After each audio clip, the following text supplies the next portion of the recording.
Boom! Takut tak, takut tak. Oke guys, so untuk segmen Speak and Share minggu yang pertama kita ada tema satu yaitu takut betul. Oke, jadi basically apa yang kami buat, kami war-warkan kepada pelajar untuk hantar cerita atau pengalaman seram diorang kepada kami dan kami akan tapis. Kemudian cerita itu kami akan masukkan dalam video Speak and Share yang minggu pertama nih. Oke, jadi tanpa membuang masa, mari kita mulakan cerita hantu kita. Oke, so untuk cerita yang pertama, kita ada cerita daripada pelajar perempuan. Jadi untuk nama pengantar ceritanya akan nggak dibagi tahu lah, begitulah kiranya. Oke, jadi rambut, cing. Oke, mari kita mulakan. Tapi sebelum itu kita ambil mood dulu. Kita ambil mood. Jadi 1, 2, 3, music. Oke, aku melangkah masuk ke dalam rumah. Assalamualaikum ibu, Najia dah balik. Aku bersalaman dengan ibu sebaik saja selesai membasuh tangan di sinki berdekatan pintu utama rumah. Ya Allah, cubalah lap dulu tangan tu. Hai nak, kucing ini. Oke, sambung. Ish, budak bertuan ni. Spontan ibu melata. Begitu juga dengan sengingan aku, otomatik. Ibu masak sup ayam ya. Teka aku penuh harapan apabila terhidu aroma yang aku gemari. Wah, gemar betul. Oke, lepas tu semangat aku melonjak tinggi apabila soalan tadi sudah jelas jawapannya. Tiba-tiba sahaja badan yang lenguh akibat badan yang lenguh akibat aktiviti sekolah yang meminatkan pada pagi hari bertenaga semula. Jadi budak ni suka sup ayam. Oke, dan lantas aku menyendupkan nasi untuk sendiri sambil bertanya akan ibu. Ibu dah makan? Oke, ibu menggeleng. Ibu mau salat zuhur dulu. Najia dah salat kan? Aku mengangguk laju. Sampai di situ sahaja perbualan aku dan ibu sementara aku menikmati kelezatan sup ayam dimakan bersama nasi yang masih lagi panas.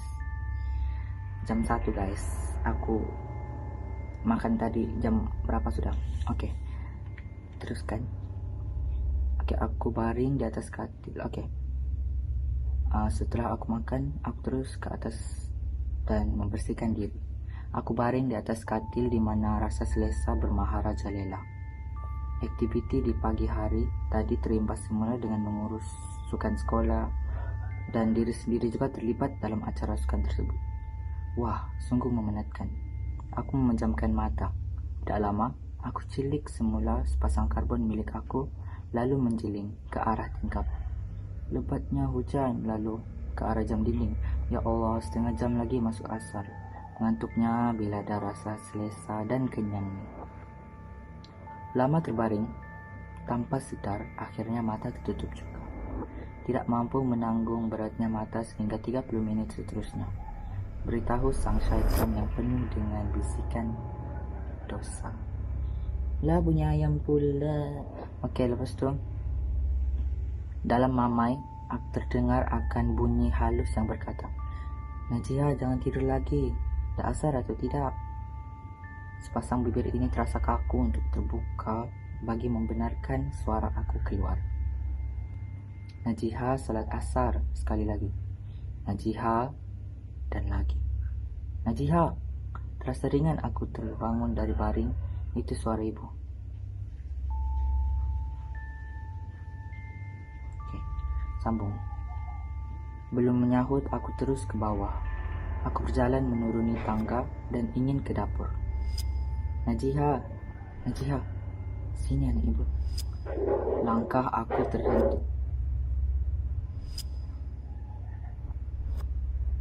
aku terhenti di tangga ketiga terakhir apabila terdengar bisikan dari almari bawah tangga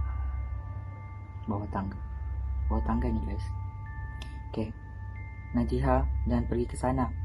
Ibu pun dengar panggilan itu, memanggil ibu ke dapur.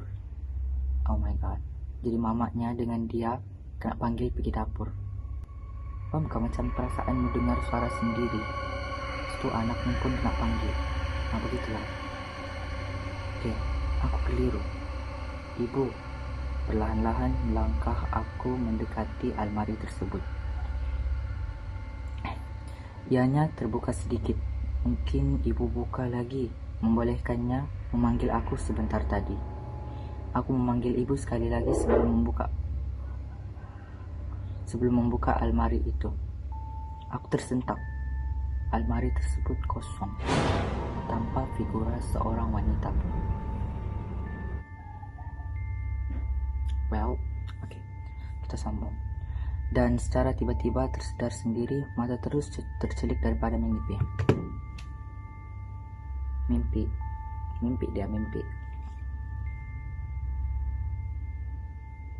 Kalau aku pun mimpi begitu seram juga kan. Oke. Barulah aku boleh menghembus nafas lega, mulai menyadari bahawa babak tersebut merupakan salah satu daripada permainan syaitan. Syukur kepada Tuhan atas panggilannya. Azan asar dari masjid berdekatan lantang memanggil para muslim untuk menghadap Tuhan. Oke, jadi di sini dia punya message positif daripada budak ni. Dia cakap, kalau penat pun janganlah sampai terlupa apa kita punya kewajipan, dan kita ni ada tanggungjawab kita, so kita mesti laksanakanlah tanggungjawab kita tu, terutama sekali tuntutan daripada Tuhan kita. Oke, jadi itu untuk cerita yang pertama. Cerita yang kedua ni dikongsikan daripada pelajar lelaki pula. Oke, hari kali ini kita baca pelajar lelaki. Dan untuk pengetahuan kamu semua, sekarang jam 1.19. Jadi aku memang buat ni tengah malam, jadi dapat feelnya. Okay. Malam tu kami cerita hantu, aku, si itu dan si ini. Lepas tu sepanjang hari kami cerita hantu. Aku bilang tak pernah aku nampak hantu. Betul aku nampak, macam mana rupanya. Lepas tu habislah kami cerita hantu, aku mau pergi bilik lain ni, tapi koridor seram sudah.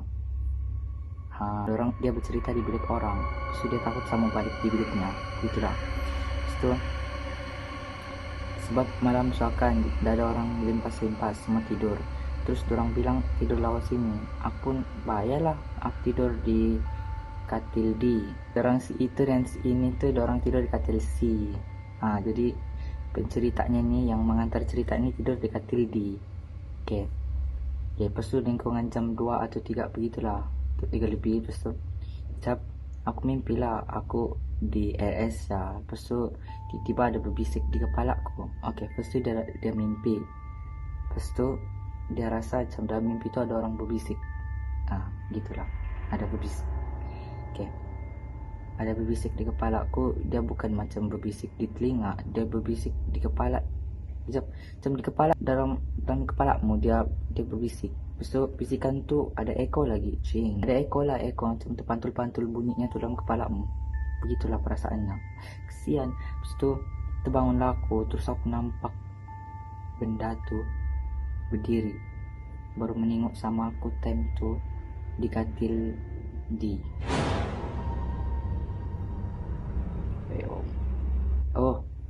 Time lepas dia rasa ada echo di kepalanya tu, dia terbangun, dia nampak kan katil D, katil C. Lepas tu dia baring di katil D.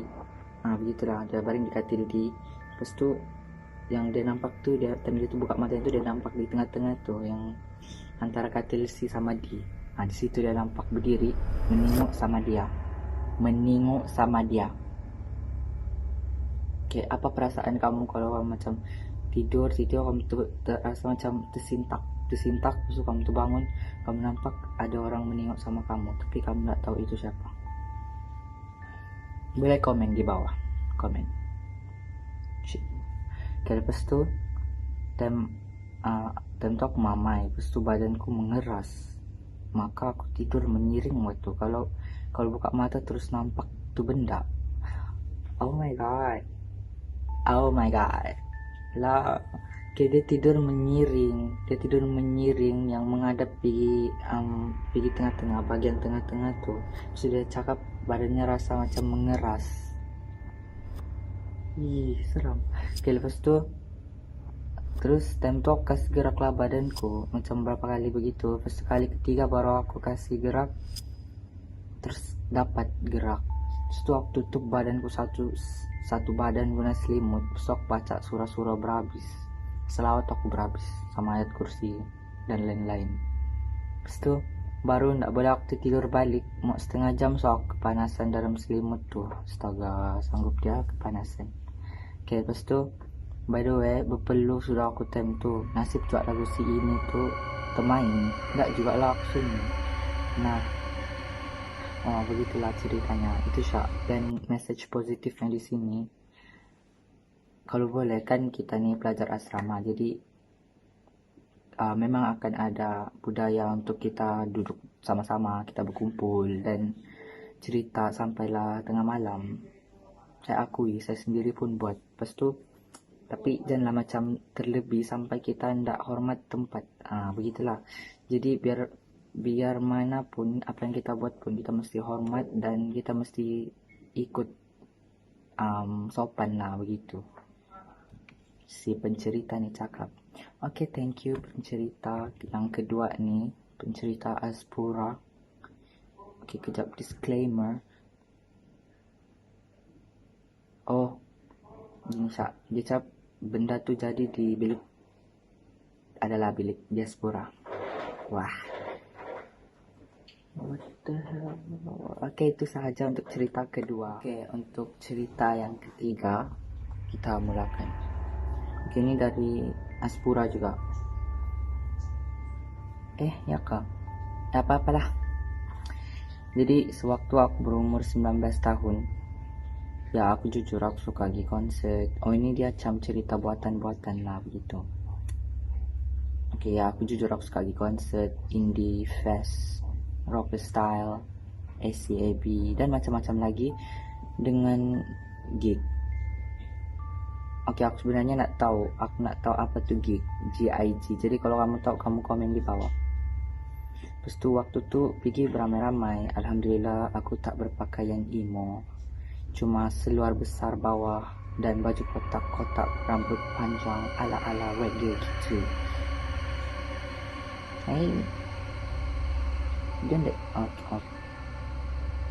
Niat hati nak overnight dekat KL Tower, tapi itulah sebab macam dah lewat je takut trend dah tak ada.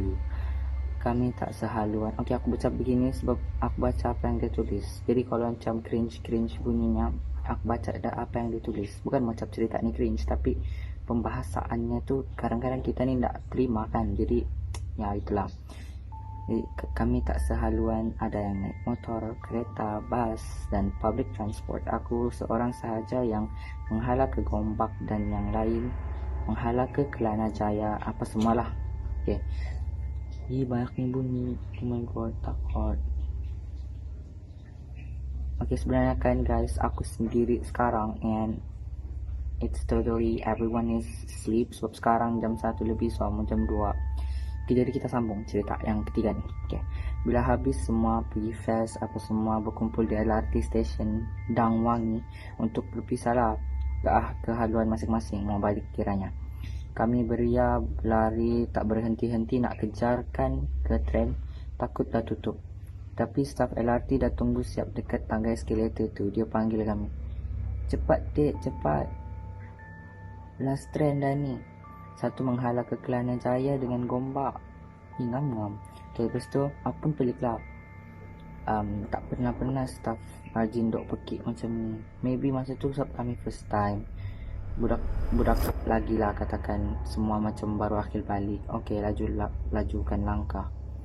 Terima kasih bang. Ada lagi nasib. Kalau tak, kami dah merempat kat LRT ni dah. Abang kaunter tu pun cakap, lepas tu laut ni korang buat apa dengan muda-muda macam ni? Tak faham. Okay, lepas tu sekolah lagi ke? Cantik sikit bang, kami dah 19, dah habis sekolah dah. Ni baru berapa tahun. Okay, lepas tu belagak sikit sebab dah habis sekolah. Okey, kami pun turun tangga tunggu lift. Hanya kami je dekat bawah tangga tu. Kawan beria dok sakat-sakat aku. Okey, habislah kau balik lift. Kau tu dah lah mata Renegan. Apa-apa call kami weh. Okey, aku tu Renegan. Oh, Renegan tu anu. Boleh tengok tak ya? Okey, jadi jangan diam je sampai aku pun gelak macam biasa. Aku kan mudah terhibur.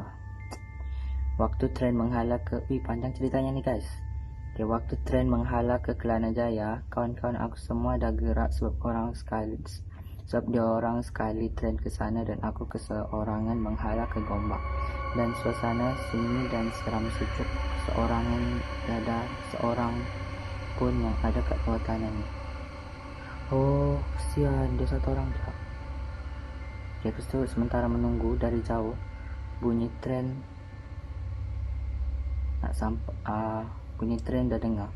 Masa kau duduk tunggu tren nak sampai, biasalah bunyi bawah terowong kan. Bunyi gesel-gesel dia tu mengerikan. Macam bunyi menangis lah, apalah. Sebab kau seorang masa tu macam-macam boleh fikir. Betul-betul. Sebab kalau kita satu orang ni, biasanya kan kita akan kepala kita ni akan mau kepada benda-benda yang kita sepatutnya nak fikir. Begitulah. Aku pun sambung cerita ni. Aku pun naik kelas, duduk bahagian belakang. Sekali dengar sambil dengar lagu pakai earphone. Tutup je pintu. Aku pun layanlah sambil tengok cermin bergerak dekat cermin. Aku pun layanlah sambil tengok tren tu bergerak dekat cermin belakang tren tu. Okay. Gelap je, sunyi je dalam tu. Malam tu. Usha belakang ada 2 orang dalam tren. Satu belah hujung depan satu. Satu di hujung, satu depan. Begitulah. Aku 2 orang tu duduk pandang ke depan je. Yang belah depan main handphone dia lah. Buat tak tahu sebab ada orang teman dalam gerabak. Masa tengah fokus layan lagu, tengok dekat cermin belakang tu, dekat lorong tu belah atas dia tu aku nampak ada something yang melekat macam Spiderman.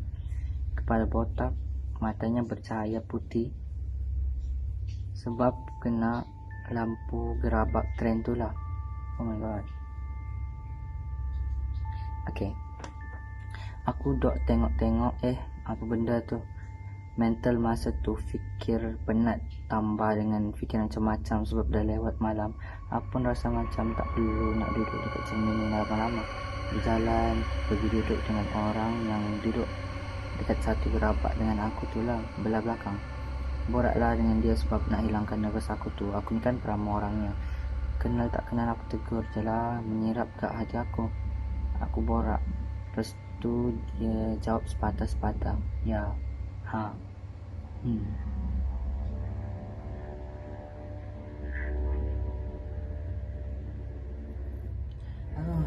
my god. Terima kasih kepada yang merempit malam-malam ini ya. Terima kasih.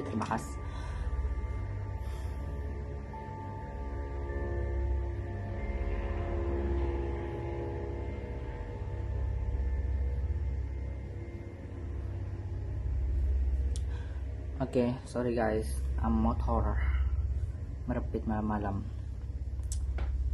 Okay, kita sambung. Okay, pas dia jawab sepatah-sepatah. Aku jeling lah ke depan sana tu. Bro tu dok rekod aku. Lepas tu dia panggil aku, dia pergi dekat dia. Aku pun bangun lah pergi dekat dia. Kenapa bang? Kenapa panggil saya? Bro tu pun tanya, kau cap dengan siapa? Baik kau duduk dengan aku, teman aku. Saya cap dengan pakcik tu lah bang. Bro, lepas keluar dari bawah tanah ni aku nak tunjuk something. Tapi kau tinggal mana? Setiawangsa ke sama dengan aku? Tak bang, saya tinggal Melati. Kenapa tu? Kenapa bunyi tergedik? Tergedik pula. Okay. Tak bang, saya tinggal Melati. Kenapa tu? Apa yang nak tunjuk tu? Dia pun tunjuk video dekat aku yang aku bercakap sorang-sorang. Tapi kenapa aku seorang je nampak? Bro, biasalah dah lewat malam dah lewat macam ni, ada je yang akan tumpang-tumpang sekali aku mula goyang. Otak dia tunjuk dekat aku. Lepas tu tren sampai ke Setiawangsa dan dia keluar sambil pesan suruh istighfar dengan berzikir. Nah, tinggal dia satu orang. Jaga diri apa semua. Aku memang rasa nak berhenti dekat Setiawangsa je masa tu. Aku terkel-kel nak kalau orang ajak teman dengan bunyi tren dia mengerikan je aku dengar. Jeling-jeling lah juga ke belakang sana. Masih ada juga pakcik tu. Masih ada juga pakcik tu duduk pandang ke depan. Aku ingat lagi dia pakai baju t-shirt pagoda dengan seluar selek hitam dan rambut dia beruban. Dalam hati ni, cepatlah sampai. Aku dah tak tahan dah ni. Sampai ke Wangsa Maju. Okay guys, sebenarnya cerita ni aku nak baca sampai habis. Aku read cerita ni. Tapi ada yang BWP lain diorang sudah baca dan diorang read. Jadi aku kira diorang punya vote juga. Diorang punya vote. Tapi aku nak baca sampai habis. Oh my god. Okay. Dalam hati ni cepatlah sampai. Aku dah tak tahan dan sampai ke Wangsa Maju. Pakcik tu bangun dan keluar. Oh my god. Masa tu Tuhan dia tahu macam nak tertanggal dengan jantung aku sebab dia dah bangun. Takut dia pergi dekat aku.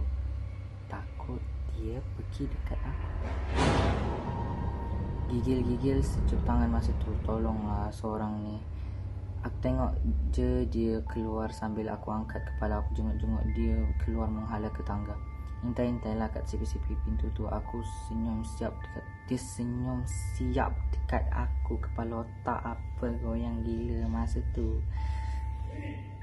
Oh my god. Okay, tren pun jalan sampailah ke Melati. Dah turun dari tren tu, aku cepat-cepat berlari turun. Oh shit. Okay, aku nak boleh move on masa yang pakcik pandang depan tu.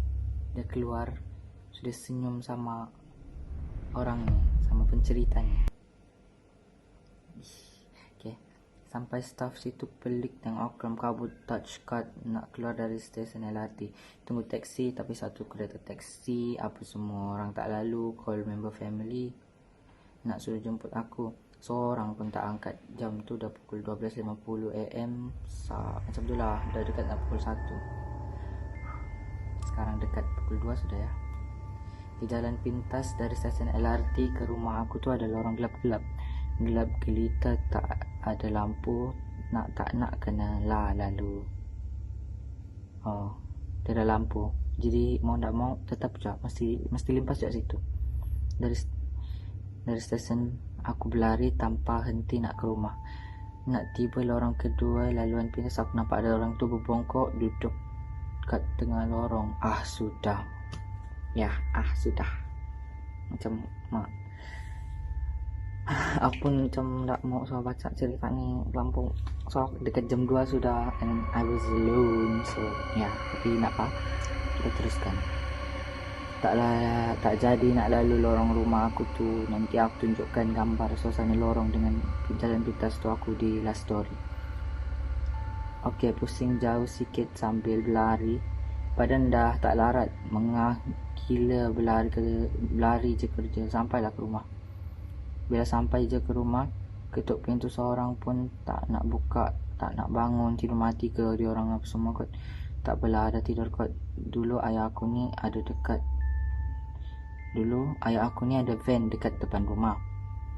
Siapa balik lewat, pandai-pandai lah aku tidur dalam van tu sampai esok pagi kalau baru dorang kejutkan. Oh my god, panjang siap cerita ni.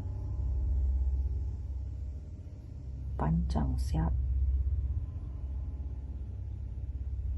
Okay, sambung. Aku pun nekat nak tidur dalam van depan rumah tu sebab tak berkunci. Call jiran, kawan aku tu pun dia tak angkat. Malang betul, nasib malam tu tengah baring-baring sambil belek-belek handphone. Main game bounce dalam handphone yang bola merah tu, game legend tau. Hahaha. Okay, tiba-tiba van macam ada orang goyangkan. tingkap belakang van tu macam ada orang ketuk-ketuk. Aku pejam-pejam mata sambil istighfar. Kalau aku keluar dari van ni lagi naya aku silap kena kejar siap. Nekat duduk dalam van kunci. Bergegar siap, aku bergegar. Okay, lepas tu kalau silap kena kejar siap. Nekat duduk dalam van, kunci pintu, tutup tingkap. Dalam van tu sejuk sebab tengah pagi kan. Kita rasa macam ada orang berjalan ke arah tepi tingkap belah kanan aku. Aku terasa macam pakcik dalam tren tu duduk tengok aku dekat tingkap. Tapi aku tak nak langsung pandang. Dia mula keluarkan bunyi yang buat aku rasa nak pingsan. Bunyi macam humming dengan bunyi anjing tengah marah. Demo. Enak pandai.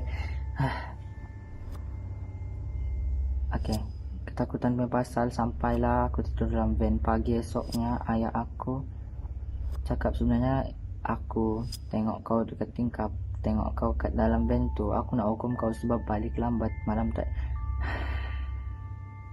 Kau nampak orang tu dengan nenek dekat atas bumbung van tak? Tak faham. Sekejap, tolong.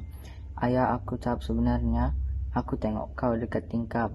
Okay, ayahnya kasih bangun dia. Lepas tu ayahnya tengok dia dekat tingkap dalam van. Lepas tu ayahnya menghukum dia sebab balik lambat malam tadi. Terus bapaknya tanya, malam tadi kau nampak orang tu dengan nenek dekat atas bumbung van tak? Aku cakap, ya.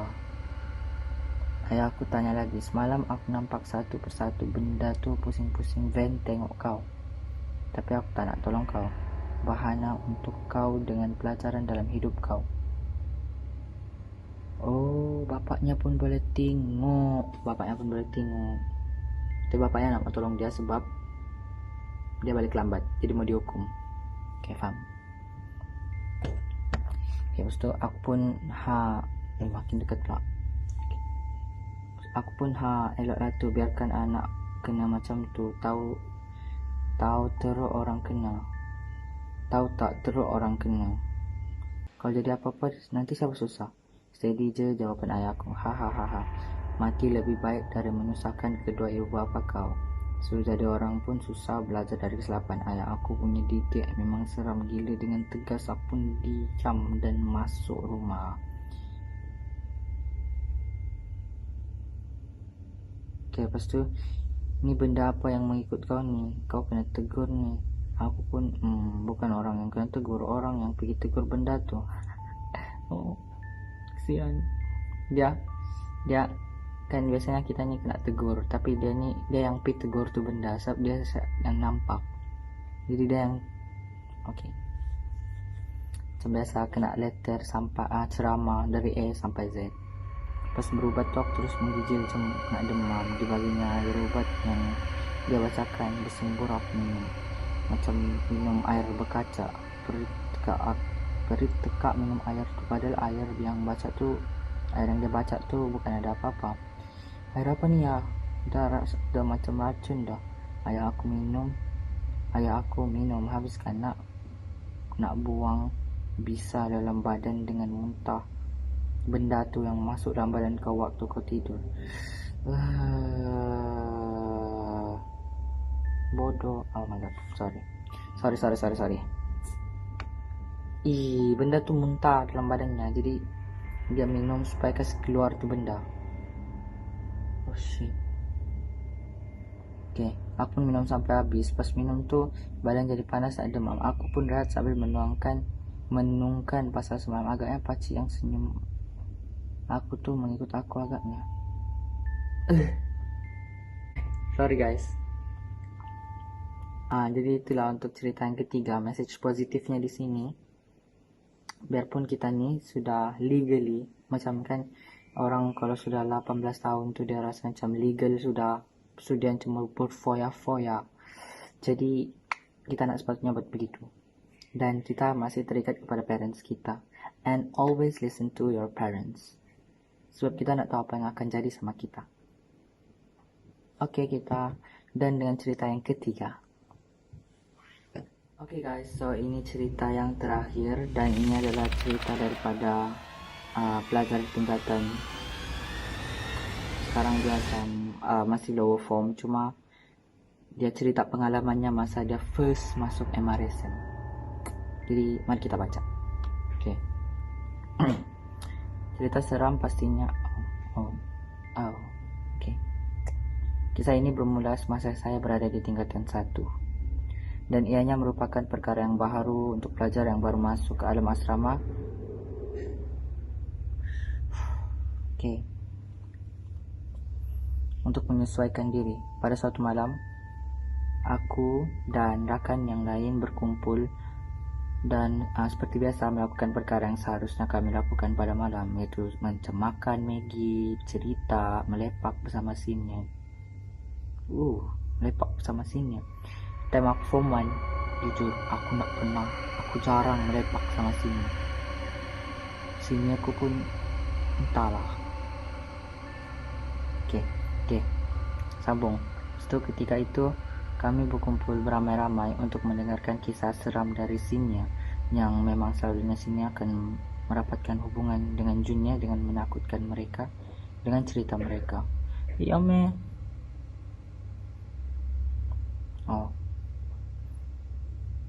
Dia cap senior merapatkan hubungan dengan bercerita hantu. Adakah anda setuju? Sila komen di bawah. Oke, lepas tu jam berganti jam sehingga pukul 12 lebih kurang pukul 12 lah. Lepas tu berakhirlah waktu cerita tersebut dan kami semua berada dalam keadaan mengantuk dan ketakutan.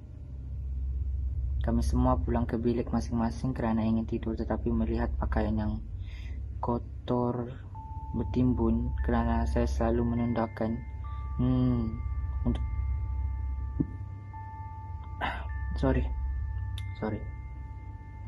melihatkan pakaian kotor yang bertimbun kerana selalu menundakan untuk mencuci, dan akhirnya pakaian menjadi banyak, membuat diri terpaksa untuk mencuci, dan mau tidak mau aku terpaksa membasuhnya walaupun hampir masuk pukul 1. Wih, berani gila. Aku time form 1 aku nak pernah cuci kain jam 1. Ini form 1 cuci kain jam 1. Aku form 4 sekarang pun cuci kain jam 1 tu macam berfikir entah berapa kali baru aku rasa aku mau cuci kain jam 1. Dia form 1. Okay, apa boleh buat, kalau nak dicuci dia ada baju bersih yang aku boleh pakai. Betul, logik juga, tapi nak pada rajin. Okay, hendak dijadikan cerita. Waktu mencuci kain hanya aku satu orang pada waktu itu, sebab dia mengambil masa. Pada ketika itu aku terpaksa menghadapi dugaan yang hampir membuatku histeria dan trauma untuk mencuci kain bersendirian. Kesian.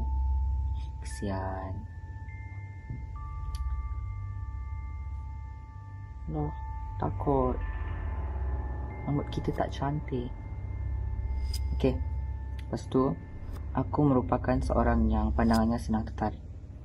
Pada ketika itu aku sedang memberus kain. Aku merasakan ada kelibat yang masuk ke dalam tandas dan aku segera memalingkan muka ke arah tersebut, tetapi tidak sesiapa yang terlihat.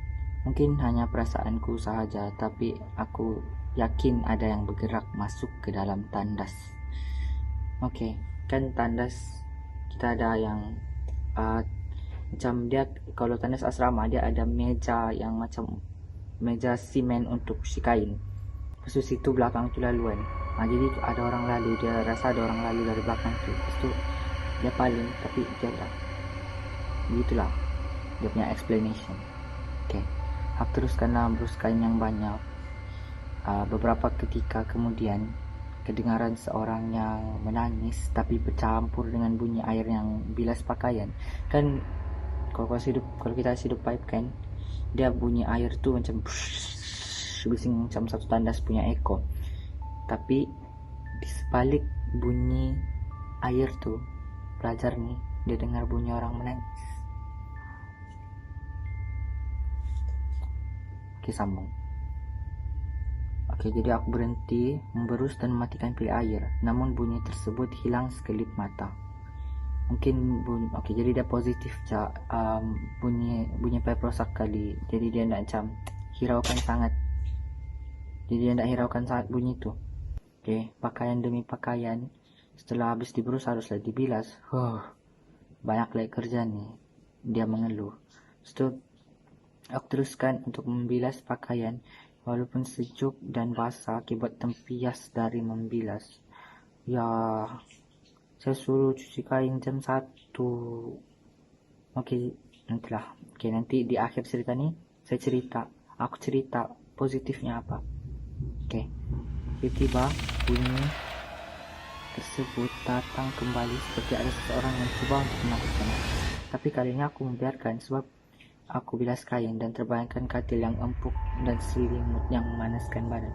Kesian dia cuci kain tapi dia terbayang soal katilnya, jadi macam kepenatan berhabis lah dia sudah soalnya dikasih takut oleh sini. Lepas tu mencuci kain lagi jam 1, lepas tu dia mencuci kain, dia terbayang soal katilnya. Lepas tu ada lagi orang kasih dia dalam tandas, apa lah nih.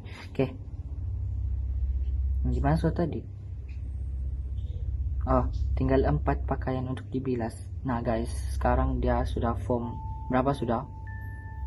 Dia macam tua 2 tahun sudah, tapi dia ingat berapa pakaian yang lagi dia bilas time tuh. Jadi cerita ini bukan buatan. Kira itu tinggal 4 pakaian untuk dibilas dan diperah. Bunyi itu teringat kembali. Bunyi itu semakin kuat, seperti aku ingin menegurnya. Teringat kembali bahwa ada seseorang yang masuk ke dalam tandas. Nampaknya memang betul ada yang masuk tandas, tapi ada yang masuk tandas tapi bukan orang. Tentu aku cemas dan terasa diri ingin memaki dan mencarut kerana takut. Kalau aku dalam situ tuh, kalau aku nampak soal bukan itu tuh, memang lah banyaklah perkataan keluar. Oke, sambung. Setelah tiba-tiba suasana menjadi suram dalam tandas. Oke guys, sekarang jam 2 sudah. Jam 2. Oke, sambung. Bayangan katil yang empuk berubah kepada ingatan cerita sinnya. Nah, teringat dia cerita sinnya. Lepas itu, buluku meremang dan rasa bergegar seperti ingin berteriak.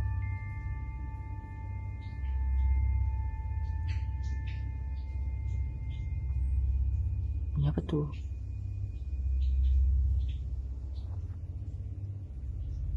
Oke, rasa ingin berteriak kerana rasa takut yang hampir mencecah batas. Walau keadaan sebegitu, aku terus membilas dan segera mengemas tempat basuhanku. Oh shit. Tiba-tiba kedengaran bunyi pintu tandas dibuka dalam keadaan yang menyeramkan, seperti pintu yang dibuka. Maksudnya macam kau buka pintu, lepas tu ada kau buka pintu, lepas tu ada bunyi macam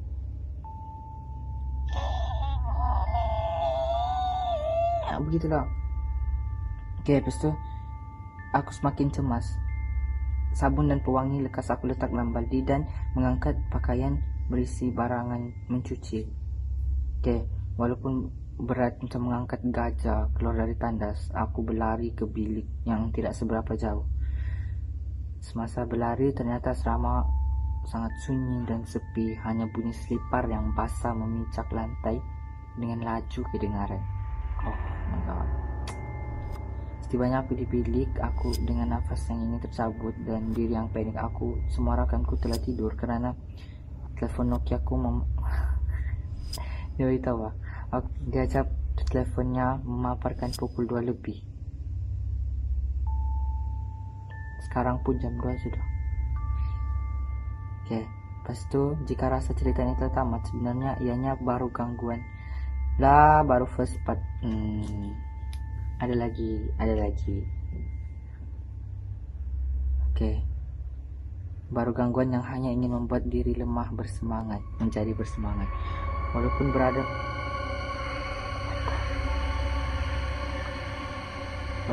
dalam bilik yang sama kerana berada bersama rakan yang lain, tapi mereka sudah tidur. Aku harus menenangkan diri dan fikiran yang takut dan menguatkan iman karena aku harus menjemur pakaian yang berada dalam bakul di luar tandas yang menyeramkan itu. Yang kau kasih tinggal pakaianmu di luar tandas, kenapa? Sebenarnya kan aku mau berteriak, cuma macam family tidur, jadi kita respect, kita hormat. Oke. Lepas itu dengan hati yang separah tabah, wah separah tabah betul.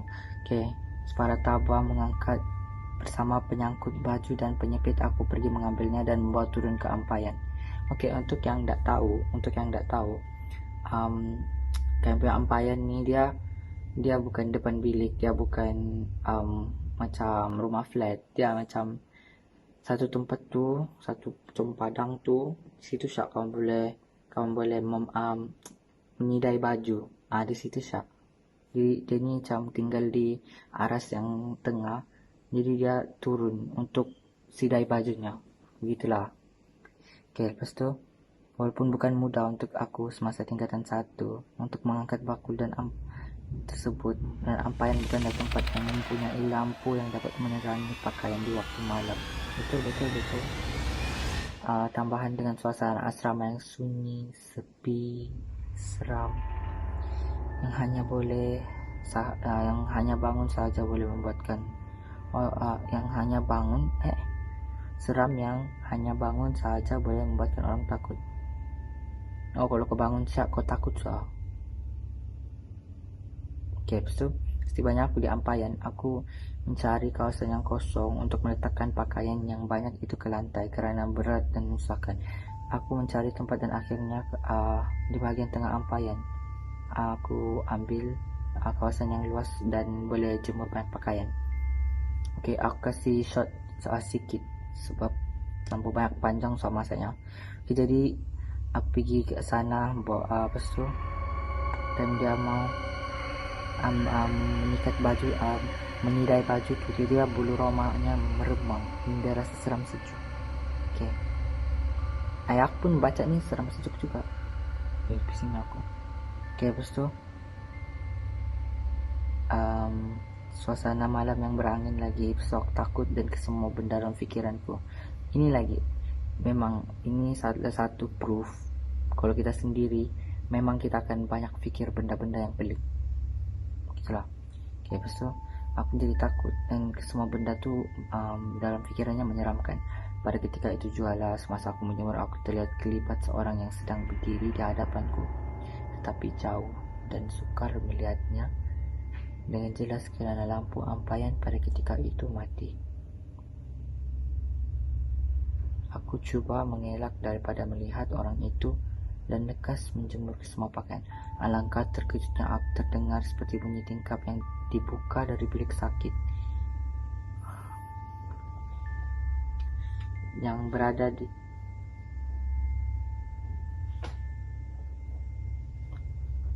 berada di kiri pandanganku, dan aku yang senang tertarik melihat ke arah bilik sakit yang gelap dan seram. Aku seperti ingin pingsan kerana takut keadaan bilik sakit yang sangat menyeramkan. Oh my god. Okay, lepas tu aku terlihat kembali seseorang yang depanku, tapi dia seperti menghampiriku. Oh my god, orang tu makin dekat dan aku menjadi berani dan bodoh pada masa yang sama. Dia tegur, dia siapa tu? Dia tanya siapa tu. Terus tinggal selai lagi pakaian tu.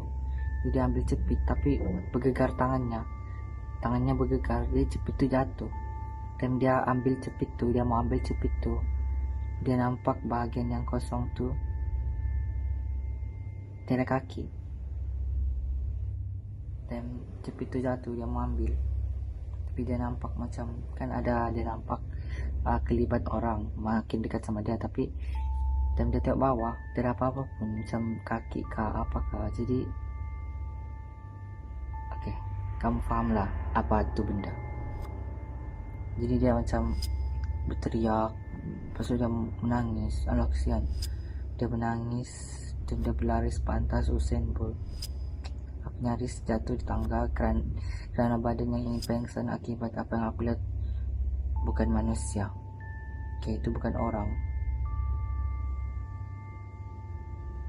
Lepas tu dia sampai bilik. Lepas tu dia tutup badannya dengan selimut dan dia baca ayat untuk menjadi pelindung. Tinggal beberapa jam lagi untuk subuh dan aku dibangunkan oleh azan subuh. Ya betul. Oh my god. Meskipun yang sukar untuk dipercayai dan dibayangkan bagaimana keadaan hanya Tuhan dan aku yang tahu bagaimana rasanya diganggu. Jadi pengajarannya, jangan suka bertanggung kerja. Betul. Procrastinate. Jangan suka bertanggung kerja, terutamanya kalau homework, benda-benda yang penting lah, jangan kita suka tangguh-tangguh. Sebab jujur lah aku pun suka juga menangguh-nangguh nih. Tapi kita pandai set masa balik untuk kita macam recatch up tentang kerja kita tuh, kita punya kerja. Lepas tu jangan lewat tidur kerana badan memerlukan rehat. Macam aku lah sekarang, aku lewat tidur sudah sebab sekarang jam menunjukkan pukul, alamak dia tak nampak, kejap, 2.10. Sekarang 2.10 sudah. Dan since aku di rumah nenekku sekarang, jadi aku macam there's too much benda lah yang noise and benda yang aku nak tahu. Jadi selesai cerita keempat.